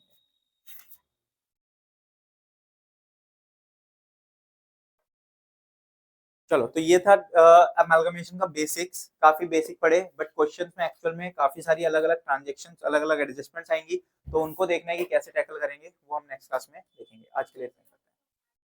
हाँ बिल्कुल।